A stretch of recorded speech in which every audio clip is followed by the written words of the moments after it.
सो बच्चों एक बार फिर से मैं आ गया हूँ आप लोगों के सामने एक नया और अमेजिंग सा वीडियो लेकर के। ठीक है, तो आज हम लोग पढ़ेंगे बहुत ही छोटा बहुत ही लाइट सा टॉपिक सोलोनॉइड के बारे में। ठीक है, अब सोलोनॉइड क्या होता है बच्चों, देखते हैं, आइए देखते हैं, मजा आएगा। यहाँ पे देखो फिगर आपको दिख रहा होगा छोटा सा, और बाकी देखो जो मेन फिगर ये है कि किसी बेस पे हेलिकल कॉइल मतलब किसी भी मेटल कंडक्टिंग कॉइल को लपेट दिया जाए तो जो स्ट्रक्चर बन के आता है वो क्या होता है बच्चों, सोलोनॉइड। अब सोलोनॉइड काम कैसे करता है देखना, क्या होता है, कैसे बनता है, पहले मैं बना के दिखाऊंगा अपने हाथों से आप लोगों को। ऐसे बनता है, देखो ऐसा कुछ होता है, ऐसा ऐसा समथिंग बनता है सोलेनोइड। ठीक है, और इसमें आई करंट मान लो फ्लो हो रहा है, करंट ऐसे यहाँ पे ऐसे बैटरी से जुड़ा होगा। जाहिर सी बात है करंट फ्लो कराने के लिए मुझे क्या करना पड़ेगा, बैटरी से इसको जोड़ना पड़ेगा। यहाँ पे पॉजिटिव टर्मिनल, यहाँ पे नेगेटिव टर्मिनल। ठीक है, अब करंट कहाँ फ्लो होता है, पॉजिटिव टू नेगेटिव, तो पॉजिटिव से यहाँ करंट ऐसे जा रहा होगा, इसमें जाएगा करंट, ऐसे लूप में जाएगा ना, ऐसे फिर ऐसे फिर ऐसे जाएगा फिर ऐसे जाएगा। आप लोग आई होप फील कर पा रहे होंगे इस चीज को। ठीक है, अब देखो जब भी करंट ऐसे घूमता है तो जो बाहर की तरफ होती है वो मैग्नेटिक फील्ड होती है। करंट के घूमने के डायरेक्शन में हम लोग क्या रखते हैं, अपने फिंगर कर्ल करते हैं, और जहां अंगूठा पॉइंट करता है वही क्या होता है, मैग्नेटिक फील्ड का डायरेक्शन। क्या इतनी बात आप लोग जान रहे हो? अगर नहीं जान रहे हो तो अब जान लो कि फिंगर को हम लोग कर्ल करते हैं, जिधर थंब का वो करता है, पॉइंट करता है, वो होता है मैग्नेटिक फील्ड का डायरेक्शन। तो यहाँ पे मैग्नेटिक फील्ड का डायरेक्शन क्या होगा बच्चों, बाहर की तरफ होगा, बाहर की तरफ होगा, ऐसे ऐसे बाहर की तरफ होगा। तो जहां से मैग्नेटिक फील्ड निकलती है बच्चों उसको हम लोग नॉर्थ पोल बोलते हैं कि नहीं, क्या ये बात आप लोग मान पा रहे हो, नॉर्थ पोल बोलते हैं। ठीक है, अब कोई बंदा इधर से अगर देख रहा होगा तो इसके अंदर मैग्नेटिक फील्ड जाती हुई दिख रही होगी, और जिस साइड मैग्नेटिक फील्ड जाती है उधर क्या होता है बच्चों, साउथ पोल। जिधर मैग्नेटिक फील्ड जाती है उधर क्या होता है, साउथ पोल। एक बार और देखो, फिंगर कर्ल करंट के डायरेक्शन में इस वाले लूप को अगर मैं ऐसे बनाऊं यहाँ पर ला करके, तो कुछ ऐसा बन रहा है, इसमें ऐसे करंट गया, ऐसे क्या, ऐसे आया। ठीक है, तो मैं क्या कर रहा हूँ, फिंगर कर्ल ऐसे कर रहा हूँ, तो बाहर की तरफ मतलब बाहर की तरफ आ रही है, तो इधर से निकल रही है नॉर्थ पोल, इधर जा रही है ये साउथ पोल। तो मैग्नेटिक फील्ड लाइन की प्रॉपर्टी आप लोगों को पता ही होगा कि क्या होती है, ये लोग एक क्लोज लूप फॉर्म कर देते, तो ऐसा कुछ क्लोज लूप सोलोनॉइड का बनेगा। ऐसा कुछ पहले डायरेक्शन हम लोग सीख लेंगे, फिर कितनी मैग्नेटिक फील्ड बनती है वो बाद में सीखेंगे। समझ में आ रहा है? तो ऐसा कुछ क्लोज लूप बनेगा, इस तरफ नॉर्थ पोल, इस तरफ साउथ पोल। क्या ये चीज आप लोगों को फील हुई? क्या ये सारी चीजें आप लोगों को समझ में आई अच्छे से? अगर समझ में आई है तो जल्दी से थम्स अप कर दीजिए, लाइक कर दीजिए वीडियो को। ठीक है, अब थोड़ा सा और आगे बढ़ते हैं। अब कितनी मैग्नेटिक फील्ड सर होगी? अच्छा, मैग्नेटिक फील्ड निकालने का हमने एम्पियर्स लॉ पढ़ा था, क्या पढ़ा था बच्चों, integration of B dot D L is equal to mu naught I inside, inside कितना करंट है वही तो होता है, आई इनसाइड, इनसाइड कितना करंट है वही होता है। क्या ये बातें आपको समझ में आ रही हैं? अगर ये बातें समझ में आ रही है तो खुश हो जाइए, आपने पिछला लेक्चर देख रखा है। अगर आपको ये बातें नहीं समझ में आ रही तो एक बार जाकर के पिछला लेक्चर देख लीजिए, 2x पे देखेंगे जल्दी से खत्म हो जाएगा, फिर आइए इस लेक्चर पे तो और ज्यादा डिटेल में आपको चीजें समझ में आएंगी। तो चलिए आगे बढ़ते हैं, नेक्स्ट नेक्स्ट देखते हैं मैग्नेटिक फील्ड मुझे निकालना है इस सोलेनोइड के द्वारा। पहले तो देखो जो हम सोलेनोइड यूज करते हैं वो क्या होता है, आइडियल होता है। आइडियल सोलेनोइड की प्रॉपर्टी क्या है कि उसके जो अंदर होती है, अंदर जो मैग्नेटिक फील्ड होती है वो बच्चों कांस्टेंट होती है। ठीक है, inside an ideal solenoid magnetic field is constant. ये पता नहीं क्या ग्रीन बबल आ गया लिखा हुआ, इसको मैं मिटा रहा हूँ। ठीक है, बस इसको काटो काटो काटो। ठीक है, कांस्टेंट होती है, फिर उसके बाद क्या है, ये हर जगह ग्रीन बबल, ब्लू बबल। ठीक है, अगर field magnetic field just outside an ideal solenoid is zero, और अंदर तो कांस्टेंट होती है और बाहर निकलते ही क्या हो जाती है बच्चों, बाहर निकलते ही जस्ट जीरो हो जाती है, बाहर निकलते ही जस्ट जीरो हो जाती है। और जो पोल्स होते हैं, जो नॉर्थ और साउथ पोल होते हैं, उधर जो मैग्नेटिक फील्ड होती है वो होती है b/2। ठीक है, इसका जिक्र नहीं है इसमें, समझ जाना।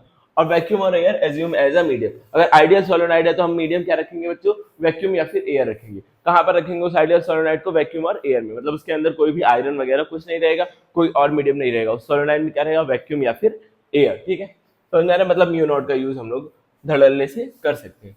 क्या होना चाहिए, और एक क्या चीज होनी चाहिए, जो उसका लेंथ है वो उसके रेडियस से बहुत ज्यादा बड़ा होना चाहिए, मतलब रेडियस छोटा सा होना चाहिए। आइडियल सोलेनोइड का रेडियस क्या होना चाहिए बच्चों, लेंथ के कंपैरिजन में बहुत छोटा। ये जो होता है वो पूरा लेंथ होता है, और जो ये लूप्स बनते हैं उसका रेडियस वो आर होता है। ठीक है, तो आर क्या होना चाहिए, एल क्या होना चाहिए, बहुत बहुत बड़ा होना चाहिए आर से। तो ये चीजें आपको क्लियर हो गई होंगी, ये तो छोटी सी चीजें थी, बस खाली सोलोनाइड का इंट्रोडक्शन था। अब मैग्नेटिक फील्ड मुझे निकालना है सोलोनाइड के अंदर, एक कोई आइडियल सोलोनाइड है उसके अंदर मैग्नेटिक फील्ड क्या होगी वो आपको फाइंड आउट करके दिखाना है। ठीक है, मैं बताता हूँ, एम्पियर लॉ से हम फाइंड करेंगे, देखो कैसे फाइंड होगा। मैंने बना दिया सोलोनाइड, ठीक है, बढ़िया से बनाएंगे, बढ़िया सा बढ़िया सा बढ़िया सा। ऐसे मैंने बना दिया, ठीक है। आई होप ये चीज़ें आपको समझ में आ रही होंगी। तो देखो क्या हो रहा है बच्चों, क्या हो रहा है, देखो यहाँ से करंट ऐसे जा रहा है, यहाँ से करंट आ रहा है, मतलब इधर घुसता हुआ दिख रहा है करंट और इधर निकलता हुआ दिख रहा है। क्या दिख रहा है, इधर करंट ऊपर की तरफ घुसता हुआ, नीचे की तरफ निकलता हुआ, ऊपर की तरफ घुसता हुआ। हर एक लूप में ऐसे ही होगा, आप बना बना के देखेंगे, अंदर घुसता हुआ बाहर निकलता हुआ, अंदर घुसता हुआ बाहर निकलता हुआ, ऐसे करंट दिख रहा है। क्या आप लोगों को ये चीज़ फील हुई? ठीक है, तो मैं अगर इसको इतना ज़्यादा लूप ना बनाऊं, क्योंकि ये थोड़ा सा कंफ्यूजिंग हो जा रहा है, मैं इसको इस तरह दिखा दूं। अगर मैं सोलेनोइड को इस तरह दिखा दूं, देखिए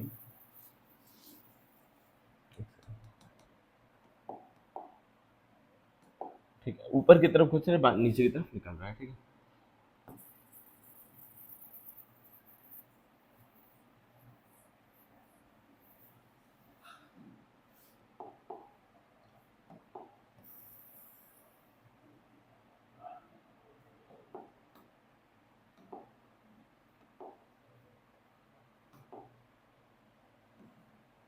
ऐसा कुछ दिखा दो, ऊपर की तरफ घुस रहा था, अंदर जाता हुआ करंट कैसे दिखता है, ऐसे क्रॉस से दिखेगा। अंदर वाला कैसे दिखेगा बच्चों, ऐसे क्रॉस से, क्रॉस से, क्रॉस से, क्रॉस से, ज़्यादा नहीं बनाऊंगा इधर। और इधर क्या दिखेगा, डॉट डॉट डॉट, इधर से निकलेगा, इधर जाएगा, इधर निकलेगा, ऐसे ही कुछ दिख रहा है, ठीक है। इधर से निकल के इधर जा रहा है, ऐसे समझो। मैं आपको 2D में दिखाना चाह रहा हूँ ये चीज़, सोलोनाइड तो 3D में होता है। ऐसे ऐसे कुछ करंट का डायरेक्शन है, ठीक है बच्चों। क्या ये चीज़ आपको फील आई? अब बहुत सारे लूप बनाने में क्या होता है, दिक्कतें आ जाती है, इसलिए मैंने इसे शॉर्टकट बना दिया, ठीक है। समझ में आया होगा ये चीज़, ठीक है। अब मुझे इसके अंदर किसी भी पॉइंट पे, एक तो क्या है, एक तो मेन बात क्या है बच्चों, इसमें इसमें एक मेन बात क्या है कि अंदर कहीं भी किसी भी पॉइंट पे निकालो सोलेनोइड है, तो मैग्नेटिक फील्ड क्या होगी, कांस्टेंट। हर एक पॉइंट पे मैग्नेटिक फील्ड अंदर की तरफ क्या होती है बच्चों, सेम होती है। ये तो फैक्ट है। अब देखो यहाँ, अब मैं निकाल के देखूंगा, यहाँ बी पॉइंट पे मुझे निकालना है, मान लो बी पॉइंट पे, तो एम्पियर जी क्या बोल के गए थे, एम्पियर साहब क्या बोल के गए थे कि जहां निकालना है वहां से होता हुआ एक लूप बना दो। और इस बार मैं सर्कुलर लूप ना लेकर के एक स्क्वायर लूप बना दे रहा हूँ, यहाँ से होता हुआ। क्या बना रहा हूँ बच्चों, एक स्क्वायर लूप बना रहा हूँ यहाँ से होता हुआ, जिसकी लेंथ क्या है, एल। लेंथ को मैं क्या मान ले रहा हूँ बच्चों, एल मान ले रहा हूँ। ये भी एल है तो ये भी एल होगी, ठीक है। अब इनको नाम दे दे रहा हूँ ए बी सी डी, और मुझे यहाँ पी पॉइंट पे निकालना है, दैट्स इट। अच्छा, अब इसकी जो मैग्नेटिक फील्ड होगी वो इन सारे के सारे लूप को जोड़ करके तो बनेगी। लूप के हर एक एलिमेंट को मैं जोड़ूंगा, तब जाके टोटल मैग्नेटिक फील्ड आएगी, तब जाके नेट, अब वो म्यू नॉट आइडियल आएगा। तो अगर मैं बात करूं,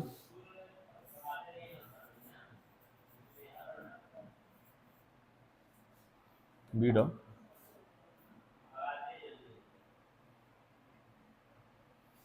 देखिए यहाँ पर देखिए, B dot D L is equal to mu naught I, ठीक है। म्यू नॉट आई इनसाइड ये होगा। और ये बी नेट की बात हो रही है, नेट किसकी किसकी वजह से होगी, इसके इस एलिमेंट, इस एलिमेंट, इस एलिमेंट, सबको जोड़ेंगे, सारे के सारे एलिमेंट्स को क्या करेंगे बच्चों, जोड़ देंगे। तो मैं अगर बी नेट की बात करूँ, अच्छा इसको मैं थोड़ा साइड करता हूँ, थोड़ा छोटा करता हूँ सोलेनोइड को।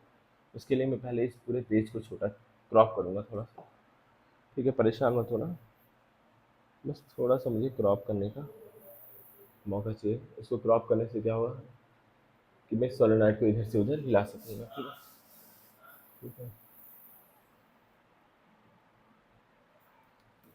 कर दिया क्रॉप।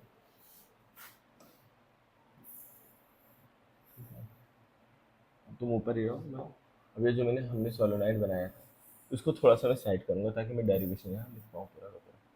तुम छोटे भी हो जाओ भाई, ठीक है, समझ में आया होगा आपको, ठीक है। अब क्या हो जाएगा, B net dot D L. अब यहाँ पे देखिएगा, B net dot D L किसके बराबर होगा, पहले वाले एलिमेंट की वजह से। पहला एलिमेंट क्या है, ए डी है, ए डी की वजह से बी डॉट डी एल, फिर प्लस अगले एलिमेंट कौन सा, ए बी की वजह से, ए बी की वजह से बी डॉट डी एल, फिर देखो ए बी के बाद बी सी की वजह से, बी सी की वजह से बी डॉट डी एल, फिर किसकी वजह से बच्चों, फिर सी डी की वजह से, सी डी की वजह से बी डॉट, सबका जुड़ करके आएगा ना, ये B dot D L net सबका जुड़ करके आएगा। अच्छा ए डी क्या है, ए डी बच्चों मैग्नेटिक फील्ड ऐसे होगी ना, बाहर की तरफ इधर से आ रही होगी, बाहर आ रही होगी मतलब इसके परपेंडिकुलर होगी। मैग्नेटिक फील्ड एडी के क्या होगी बच्चों, परपेंडिकुलर। और डॉट प्रोडक्ट मतलब क्या होता है, कॉस थीटा, और कॉस मतलब ये 90 डिग्री बन रहा है, एंगल कितना बन रहा है, डीएल और बी के बीच में मैग्नेटिक फील्ड से बाहर आ रही है ना। मैंने भी यहाँ फील कराया था आप लोगों की मैग्नेटिक फील्ड बाहर आ रही है, ऐसे बाहर आ रही है। तो इस वाले एलिमेंट के लिए, इस वाले एलिमेंट की बात करना, ये जो डीएल है, ये वाला पार्ट तो डीएल हो जाएगा, एडी वाला ये पूरा डीएल, मैग्नेटिक फील्ड बाहर है मतलब इसके परपेंडिकुलर है। अच्छा इसको मैं ऐसे भी तो बोल सकता हूँ B D L cos theta. अब कॉस थीटा की जगह जब यहाँ 90 डिग्री रखेंगे, एंगल 90 है, तो ये क्या बन जाएगा पूरा का पूरा जीरो। तो मैं इस वाले एडी वाले एलिमेंट को क्या बोल सकता हूँ, जीरो बोल सकता हूँ। और ए भी सोलोनाइड के बाहर है, जो भी पार्ट सोलोनाइड के बाहर जो मैग्नेटिक फील्ड होती है, हमने अभी यही पढ़ा, outside the solenoid magnetic field is zero, magnetic field just outside the solenoid is zero. तो ये वाले एलिमेंट की वजह से भी क्या हो जाएगी, जीरो हो जाएगी। ए बी की वजह से भी क्या हो जाएगी बच्चों, जीरो, जस्ट आउटसाइड। आप लिख लेना यहाँ पर कि एंगल बन रहा है 90 डिग्री उस वजह से, और यहाँ आउटसाइड है तो जीरो हो जा रहा है। अब बीसी की वजह से देखो अगेन ये भी परपेंडिकुलर हो जा रहा है, जो रीजन इसका था वही रीजन इसका भी था, तो ये भी जीरो हो गया। अब बचाइए, ये मैग्नेटिक फील्ड के डायरेक्शन में एंगल 0 डिग्री बन रहा है, ठीक है, समझ में आ रहा होगा। इसको मैं मानता हूँ डायरेक्शन, ठीक है, लूप कैसे डायरेक्शन मान ले रहा हूँ, तो इसके वजह से कुछ है, ठीक है। जो पूरा का पूरा मैग्नेटिक फील्ड है वो किसके वजह से, इसी की वजह से, ठीक है। इतना आपको समझ में आया होगा, वो क्या है, इसके वजह से ये टोटल मैग्नेटिक फील्ड। इसको थोड़ा सा ऊपर कर देते हैं, तो हमें ये पता चल गया जो बी डॉट डी एल पूरा का पूरा था उसकी वैल्यू हमें पता चल गया, उसकी वैल्यू क्या है, सी डी। सी डी अब हटा ही देते हैं ना, सी डी क्या मतलब है, हमारे लिए बस खाली बी डॉट डी एल है। जो बी डॉट डी एल है वो किसके बराबर है, म्यू नॉट आई इनसाइड के बराबर है। अब इसके अंदर करंट कितना है सर, अब ये करंट तो पता करना है, इसके अंदर करंट कितना फ्लो हो रहा होगा। पूरे लूप में तो आई करंट फ्लो हो रहा है, इसके अंदर मतलब सोलोनाइड में पूरा आई करंट फ्लो हो रहा है, आई इधर जा रहा है, आई इधर जा रहा है, हर एक लूप में कितना कितना आई करंट फ्लो हो रहा है। तो इस वाली लेंथ के अंदर लूप कितने आ रहे हैं वो निकालो। सबसे पहले एक चीज होती है बच्चों, एक चीज होती है, आप लोगों को बताऊं, एक होता है स्मॉल एन होता है number of turns per unit length. Number of turn, small N को क्या बोलते हैं, स्मॉल एन मतलब होता है number of turn per unit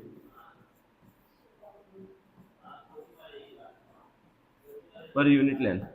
क्या होता है small N, number of turns per unit length, ठीक है, उसको स्मॉल एन बोलते हैं। इसका मतलब क्या होता है, total number of turn, number of turn upon में length of solenoid, length of solenoid, ठीक है। अब मुझे इसमें निकालना है, एक टर्न में आई करंट है तो एन टर्न्स में कितने करंट्स हो जाएंगे, एन टर्न्स में बच्चों कितने करंट हो जाएंगे।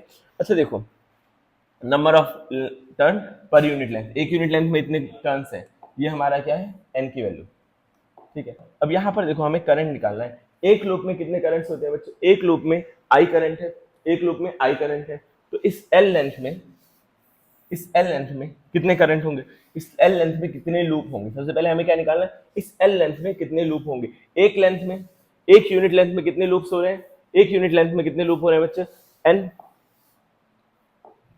एक यूनिट लेंथ में स्मॉल एल लूप हो रहे हैं, तो एल लेंथ में कितने लूप्स होंगे बच्चों।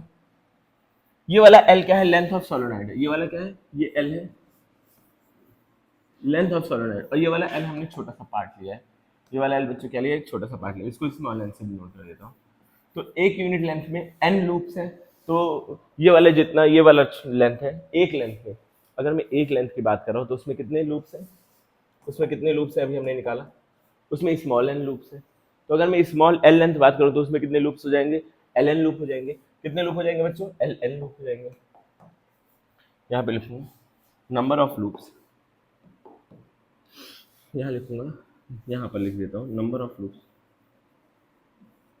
Number of loops in L L length, क्या हो जाएगा, एन एल, कितना हो जाएगा बच्चों, एन एल, एल लूप में कितने हो जाएंगे, एन एल, ठीक है। अब इसी को हम लोग क्या बोल सकते हैं, ठीक है, और small N where small N is number of loops per unit length,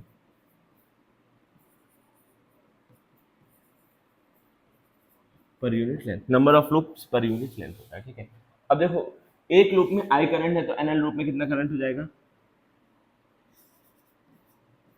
current in N L loop, N L loop में कितना करंट हो जाएगा बच्चों, आई एन, कितना करंट हो जाएगा, आई एन, एक लूप में आई करंट तो एन एल लूप में आई एन एन। तो मैं यहाँ पे लिख सकता हूँ मैग्नेटिक फील्ड कांस्टेंट है, बाहर निकाल लेंगे तो ये हो जाएगा D L is equal to mu naught, current की वैल्यू निकल गई आई एन एन, ठीक है। अब देखिए यहाँ पर डी एल का अगर मैं इंटीग्रेशन करूंगा तो ये पूरी लेंथ आ जाएगी। ये पूरी लेंथ किसके बराबर है, स्मॉल एल हमने मारा था, तो यहाँ पे क्या रख देंगे, स्मॉल एल रख देंगे, B dot small L is equal to mu naught I N.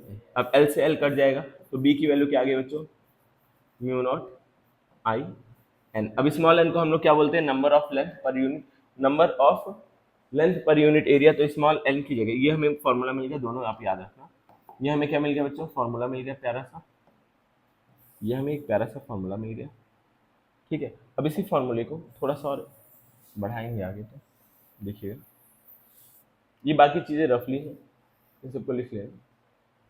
ऊपर वाला पार्ट मिटा रहा हूँ, किसी को लिखना है तो लिख लेना।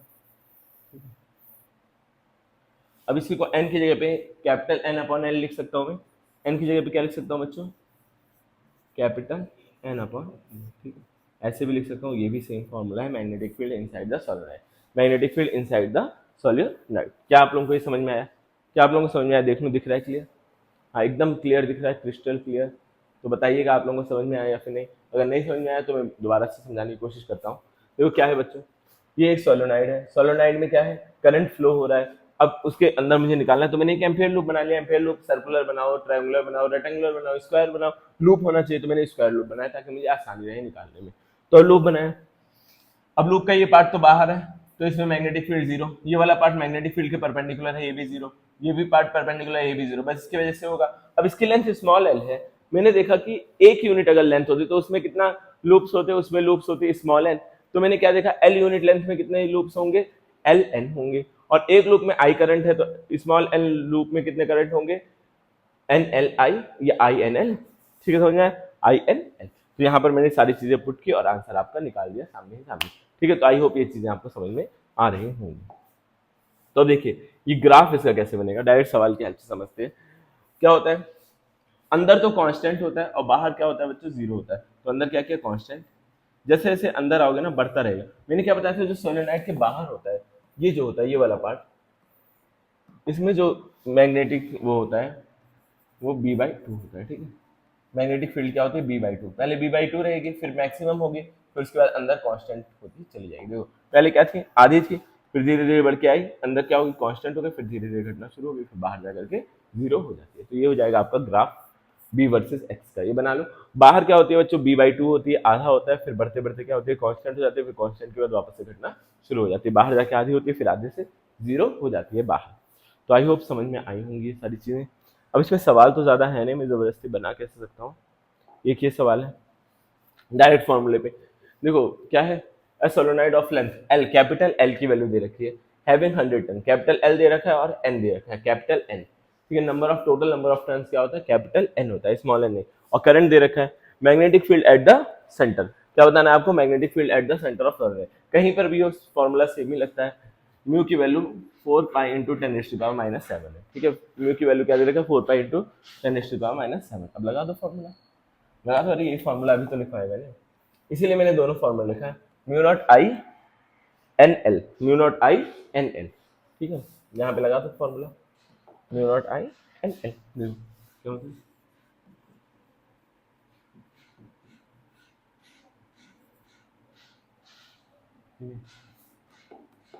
एन बाई, सारी वैल्यूज दे रखी है, रखो। म्यू नॉट की वैल्यू क्या है, 4 पाई इंटू 10⁻⁷। करंट कितना दे रखा है, 2.5 एम्पियर। और क्या दिया हुआ है, नंबर ऑफ टर्न्स क्या दे रखे हैं, 100 दे रखे हैं, और लेंथ सेंटीमीटर में, इसको मीटर में चेंज कर लेते हैं। ठीक है, अब यहाँ 2 कटेगा, यहाँ पे 5 आ जाएगा। ठीक है, इतना कैलकुलेशन आते हुए, फिर 2 जीरो से कटेगा, यहाँ 3 आ जाएगा, 10⁻³ आ जाएगा। अब और मल्टीप्लाई करो, और क्या कट रहा है, कुछ कट रहा है क्या, 2.5 इंटू 4 कर लो।